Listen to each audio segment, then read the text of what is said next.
Hello, welcome once again to Urban X Files. My name is Keith, and today's story is some more of a person's experiences with a nursing home. Now, this person said that they would like to share a few of their experiences that had happened over the past 15 years as working as a care worker in a care home. Now, the home is very old, but a very beautiful mansion set in large grounds, and in the past, it's not only used as a private family home, but also during the war, it was used as a rehabilitation centre for the soldiers who'd been injured during the war. Now, they have said that they've experienced many things while on duty, both during the day and of the night, and the most common sighting from patients past and present is of a lady in a blue dress.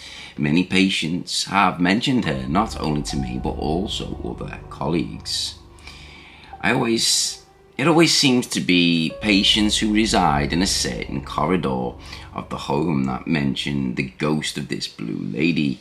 They would ring the bell and ask whether they could make the lady in a blue dress a cup of tea. What I found strange was that she was always described to us as the lady in the blue dress. Obviously, I thought that this lady had to have been a past patient who resided in this part of the house and was wearing her favourite blue dress. This was until the summer, almost 3 years ago now, and they were walking along the haunted corridor when I saw the sister on duty pass around the corner up some stairs. When I called out to the sister for some advice, she replied from a different location. I immediately turned the corner where the person I saw had literally vanished into thin air. I then realised that the lady in the blue dress was not an old patient whatsoever, but a senior nurse. She was seen again in the same location a few months later, and this time she passed the doorway about 2 feet away from him. As she said, I knew immediately that it was her as I recognised the footwear. I can't remember hearing her or what made me look over my shoulder at the time, but there she was. On both sightings I saw her from the waist down, not because she was headless or anything of the sort, but just because of the angle that she was caught sight of. She wasn't at all what I'd expected to see a ghost. It was as this person's expectations of a ghost was that they were transparent. Now they say that she wasn't expected to be see-through and ghostly, but quite opposite. They said that she was three-dimensional, like we are now, and she wore black tights and a black lace-up shoes, and she walked briskly both times and then vanished. And we also have a mischievous ghost, which do scare me a little, to say the least. And they get up to almost anything. Again, it's in certain rooms, and it's often dismissed by the nurses as a confused patient. It seems that the ghosts crave for attention more than others and are very persistent to let us know that it isn't the patient that's confused. Early one evening, myself and 3 other nurses sat taking a report from a sister when the resident rang for assistance. I got up and I answered the call. On 3 levels up to the top of the building, I used the lift, as the stairs are sometimes pretty creepy. The male resident complained that his TV would not stay on the one channel and kept skipping through all 4. Back then there were only 4 channels: BBC 1, 2, ITV and Channel 4. Crazy. Now I reminded him how to use the remote control and how if he pressed any of the buttons that the TV would change channels.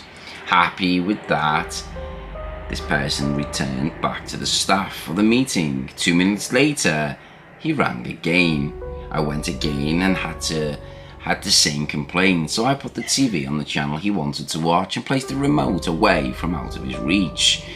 And he rang again, and when I arrived, the same old story about the TV, and I was about to leave, but before my very own eyes, the TV was flickering quickly enough, all 4 channels. I removed the plug and told them it was faulty and legged it to the rest of the staff. No sooner as I got downstairs to explain to the other staff, the lady in the room next door to him rang her bell. No sooner as the bell rang, this time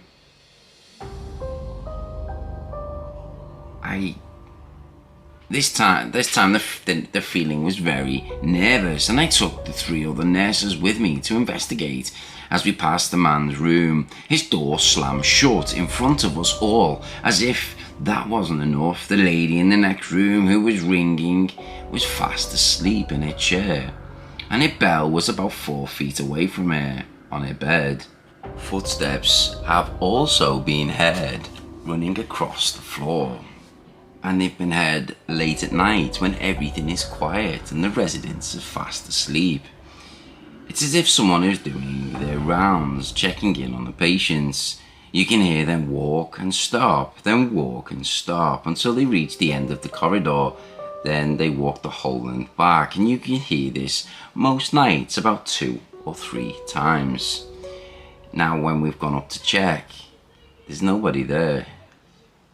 There's no footsteps, no walking, yet these footsteps are heard downstairs.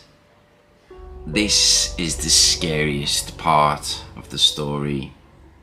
As a night worker, I'm quite familiar with things going on, and I'm confident to walk around in the dark. Some nights are more scary than others, and have been known to play a few tricks on some colleagues who are not so keen of the dark. Now there is one place I will not go in the nursing home, and that is the attic, which is used as a storeroom, and I firmly believe that this is more haunted than any other room in the whole place. One night I had to retrieve something from the attic, and I took a colleague who I've previously played silly little tricks on with me. She was so nervous, so I had to act big and brave. As I entered the attic, the door slammed behind me, leaving me inside and her outside. She thought I'd done it, and I thought she'd done it to teach me a lesson. The door was locked, and she was trying to tell me that she couldn't unlock it. Of course, still thinking this was a way to get her own back, I thought she was pulling my leg. I have to admit, I was terrified when she began to panic and realised it wasn't her doing it at all. I was stood in the corner, too scared to look behind me in case something was going to come and get me. She passed the key under the door for me to try and unlock it, but it just wouldn't budge. It would move freely in the lock, but it just wouldn't unlock.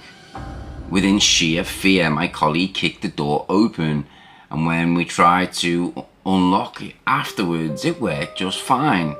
And this taught me a lesson, and I was never playing tricks on anyone again, for the ghost of the house played the biggest trick upon me and scared the living crap out of this person. I hope you enjoyed these terrifying stories of care home ghosts. Have you got any care home stories? Now, before we go, I will just say that I used to look after my wife's nan, and the last few years of her life, she'd become unsafe to be in her own home. And we'd literally tried everything. And she was moved into a nice nursing home. And then obviously, unfortunately, with COVID, we weren't able to visit in that as much as we would have liked to have done. She sadly passed away. Now, before COVID, it took hold of everybody in the world, not just this country. And we used to visit the amount of stories I would get told by the staff of just scary things, figures walking on the floor when no one was there, noise, whispering, shouting, residents ringing the bells, no one's there ringing them. And my wife's nan lived on, I think it was the top floor, which seemed to be the most haunted. Her corridor was the most haunted corridor in the whole building. Now the building was once an old church converted into a care home. It's pretty strange, but yeah, it was a very active place. But unfortunately she passed away, so I was unable to go and conduct an investigation there.